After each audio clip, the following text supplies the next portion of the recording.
Good day and welcome to today's class.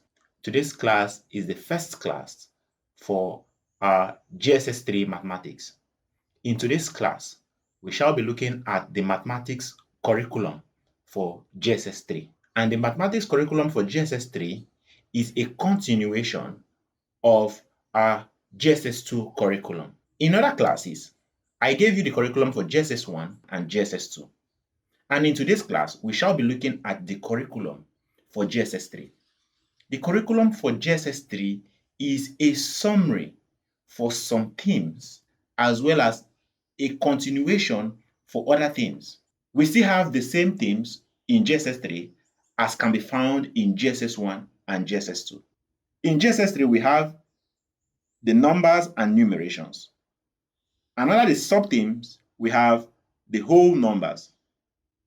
Topics from the whole numbers includes whole numbers, and then we shall look at rational and non-rational numbers. These are different from the content you will get in GSS1 and GSS2.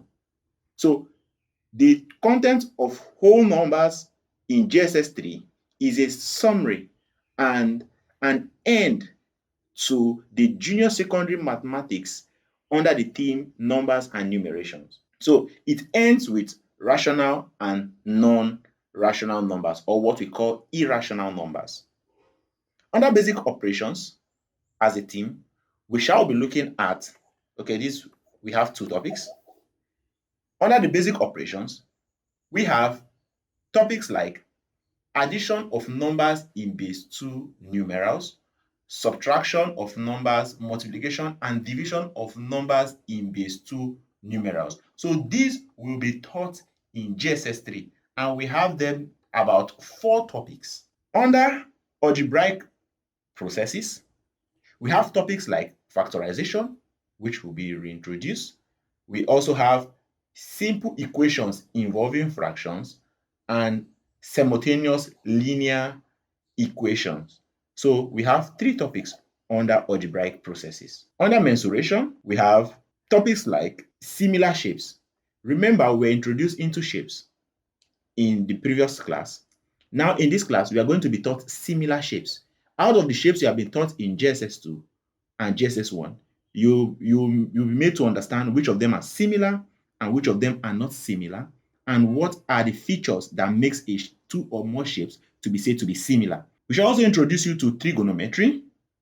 We shall do more on areas of plane figures and then constructions. So under mensuration and geometry, we have 4 topics.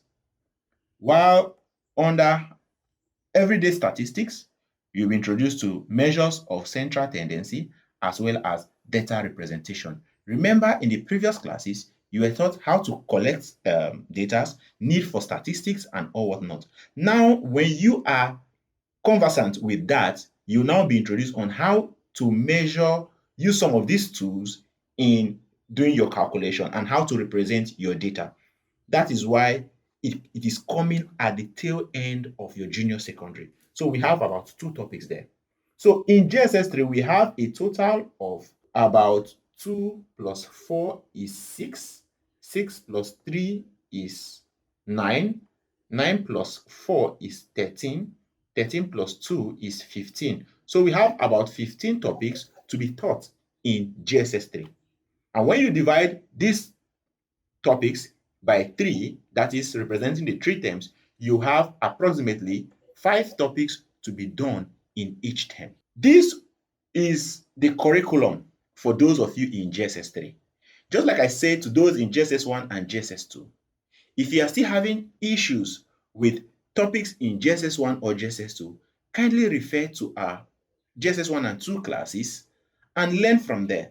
That will help you in understanding the mathematics in GSS3. In our subsequent classes, I shall be treating each of the topics sequentially, and that will guide you in understanding this, coupled with what you were taught in school. If you are a student who has recently changed his or her school, please kindly compare the curriculum given to you in your new school with that which you were taught in your previous school. When you look at them, look at that which you were unable to do in your previous school, and then come back to this page and search for the topics. You will see the lecture on it. You can watch it, pause it at any time where you don't understand, go back and revise it, and that gives you a better understanding.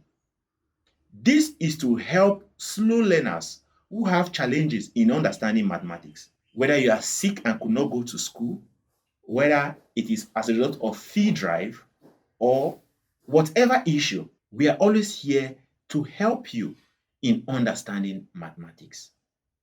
Kindly like our videos as you watch, while we recommend that you subscribe to our channel if you are yet to do so. Also, turn on the notification bell so as to be notified whenever a new video is being uploaded. You can also use the comment section to interact with me on areas that are not too clear to you. We also recommend that you share the links with your friends and family so that they can also benefit from this class. We'll also be having an online live class where you have the opportunity to ask me questions, and I'll be in turn be willing and ready to attend to your questions. For more content on mathematics like this, follow me for more. Thank you and do have a nice day.